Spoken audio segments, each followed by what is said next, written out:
All right, friends, we are all working out at home these days, and maybe you weren't prepared to have to work out at home. So I'm kind of lucky because I already had weights and things like that I use, and now I'm using them all the time while I'm here at home. But maybe you don't have anything. So I'm going to show you guys a really simple workout that you can do with just a basic living room setup. So turning your living room into sort of a bit of a fitness center, a bit of a workout gym for yourself, and you need nothing. So if you do have weights, you can add weights to these moves, even if you have really light weights, or if you have like a booty band, those mini bands, you can add them as well. But I'm gonna show you with no equipment, and then you can always add on if you have it or if you get it down the road. Okay guys, so this is just a simple living room setup. So we've got a little love seat, an ottoman, coffee table, and chair. Pretty basic setup, small enough space, so even if you're in an apartment or a condo, you've got room for this.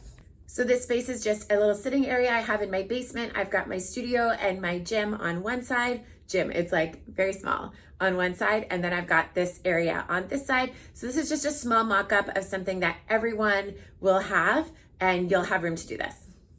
Okay guys, so exercise number 1, warming up the legs. We're just gonna do squats. So just using your chair or your love seat or your couch. So two-legged version, I'm just gonna move the coffee table out of the way. Two-legged version, you're gonna just come down, let your butt just tap on the chair and then come back up.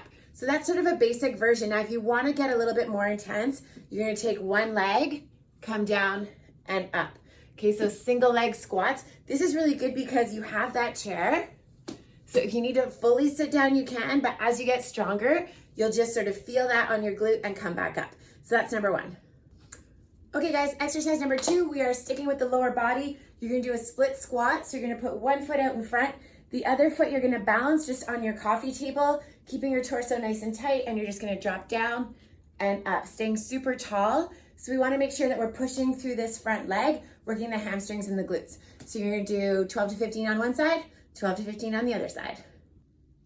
Okay, everybody, so for your glutes and your hamstrings, you're gonna be on the edge of your couch, prop yourself up, so your weight is in your heels, looking straight ahead. You're gonna drop your hips and come up and squeeze.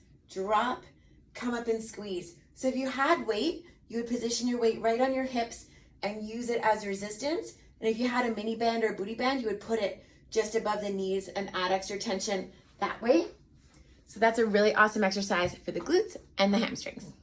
Okay, so next up, upper body, we've got push-ups and tricep dips. So this coffee table is wide, but it's pretty narrow on the edge, so I could use both sides. So if I want to do a basic push-up, I'm going to be here, my legs are nice and strong, I'm on my toes, I'm not flat foot, and my bum is in, my hips are in. We drive down and up. Okay, so this is a good way to build strength in your push-up, because you're not on the ground, but you're adding a little bit more intensity than a knee push-up.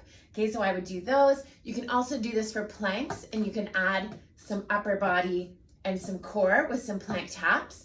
Now, on the other end of this coffee table, it's more narrow. You could also do this for tricep dips, but you could also use a chair for this. So I'm gonna do a push-up on this end and do more of a tricep push-up.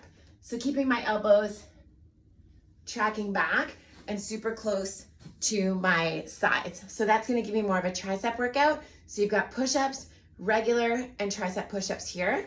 So then we're gonna move into tricep dips. So you're on the large side of your coffee table. You could do it on the small side.